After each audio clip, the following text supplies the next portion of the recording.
500,000 students failed the West African Senior School Certificate Examination. The results have revealed that the total number of 275,000 candidates failed to pass English language and mathematics, which is the basic of acceptance in any higher institution. This represents a significant portion of the 1.8 million students, who sat for the examination. This questions our schooling system and the curriculum and how things are being run in the educational sector, where a whopping 500,000 students failed English and mathematics. This questions the state of their learning, the environment in which this learning takes place. Now, according to Amos Dangote,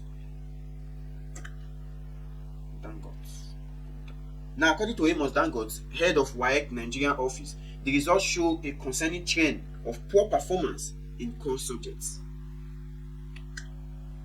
The failure rate in English and mathematics has raised concerns about the quality of education and preparedness of Nigerian students for higher learning.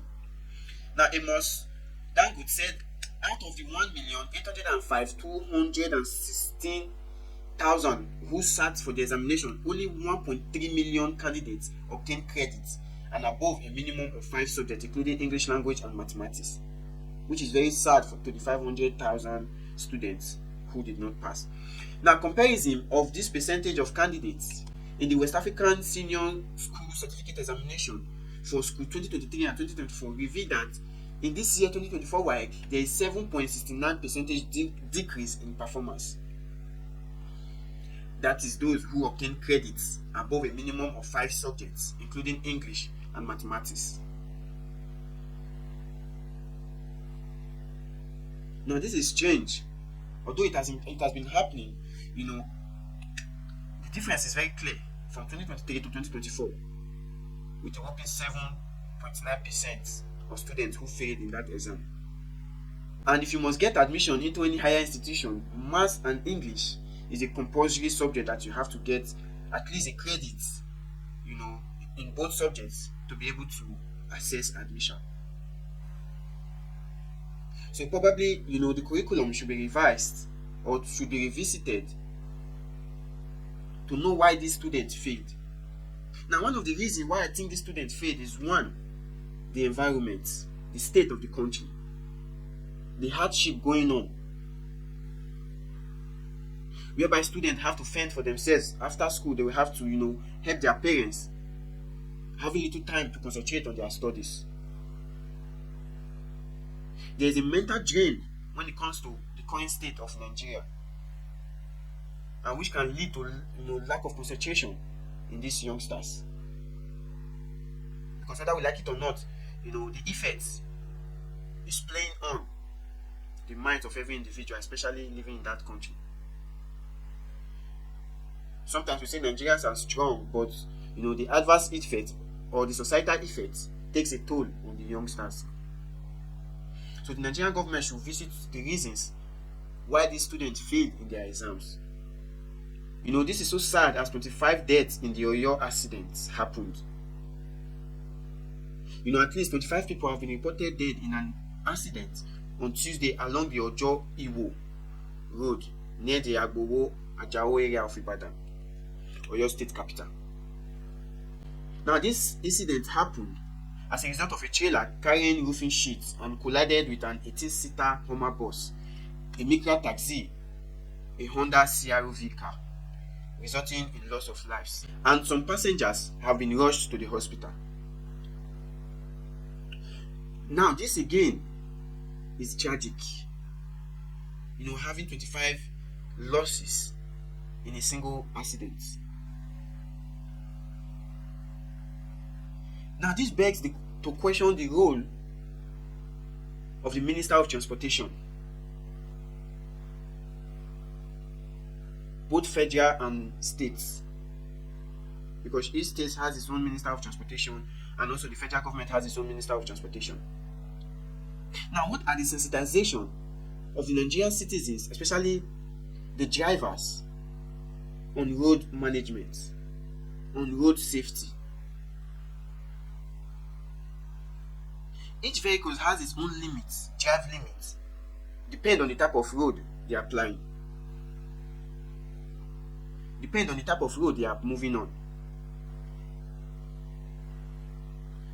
So this is a message that goes to the Minister of Transportation. You have to call all these drivers back to school. Then you teach them what it means to be a driver on the highway, what it means for your vehicle to be up and doing before it gets into the highway. Most of the time these incidents always occur when a trailer face brake and then bash other cars for it to stop. And we all know the force of these heavy duty vehicles on our highways. In developed countries, the maximum speed limit of any heavy duty vehicles is 80 kilometers per hour. The maximum is 80 kilometers per hour. But here you see heavy duty vehicles running at 120, 150 in the Nigerian space. So the Minister of Transportation, they should sit up and revise the road standards of these drivers. Because every now and then you keep hearing incidents happen on the highway, accidents here and there. Majority of the causes are heavy duty vehicles. Because of the top speed they are going, and most of the time they fail brake, which result in these incidents. And most of the time the failure of their brakes might be due to the excessive speed they are on, and which makes the brake fail to contract to stop the vehicle in time.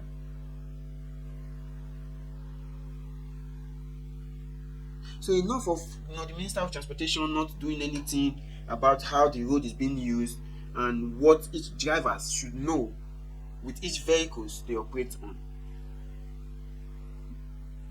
For every driver to be on the highway, they have to have a certificate that they've attended, at least a substantial number of classes to teach them about the kind of vehicle they have and how they should use it on the highway. Because losing of lives is not something we have to keep sitting and keep talking about. These are lives of individuals cut short because of the inability of a particular driver to be sensible on the highway. When they ply the road, they feel like a god, not having respect for any other vehicles along the highway. And then when this tragedy happens, they look for vehicles in order for them to come to a halt. So the transportation ministers should sit up and start sensitizing the people on the kind of vehicles they have on the highway and how to use it and the speed limits they have to go to reach their destination in one piece.